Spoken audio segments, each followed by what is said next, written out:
Hola, soy Álvaro Mejía y quiero invitarlos a probar conmigo la nueva Chevrolet Trailblazer. Bienvenidos.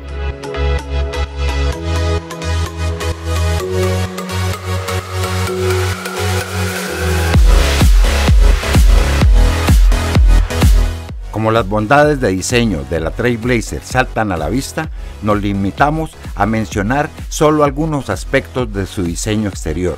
Lo primero que hay que mencionar es la doble parrilla que vemos entrelazado con el envolvente grupo óptico dotado con luz de posición LED. De igual manera, tenemos que resaltar la presencia de unos deportivos rines de 18 pulgadas, musculosos pasos de rueda o guardabarros que amplían la volumetría corporal de la Trailblazer, los amplios espejos eléctricos abatibles y las barras de techo convertidas en adorno de este particular y sobrio vehículo. Al ingresar al sofisticado interior de la Trailblazer, encontramos 7 sillas perfectamente tapizadas en cuero. De igual manera, destacamos la presencia del sistema multimedia MyLink de Chevrolet, que utiliza una pantalla de 8 pulgadas para gobernar el sistema de navegación y el sistema de audio premium de 8 parlantes.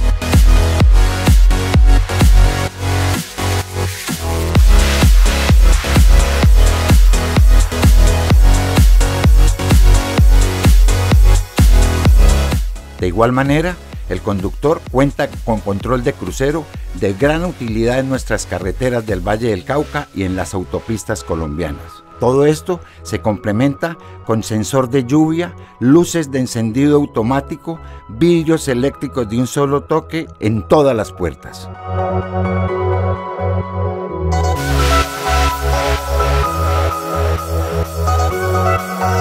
Pero si hay algo que nos sorprendió gratamente durante la prueba de manejo de la nueva Trailblazer, es el poder motriz otorgado por un motor Duramax de 2.8 litros que, asistido por un sistema de turboalimentador de última generación y geometría variable, y un sistema de Common Rail que inyecta la mezcla aire-combustible a más de 20.000 libras de presión.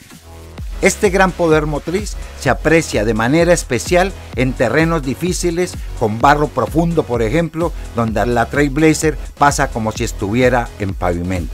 A todo esto le tenemos que agregar la suavidad de marcha conferida por la suspensión de 5 brazos, que utiliza amortiguadores de gas de doble acción en las 4 ruedas.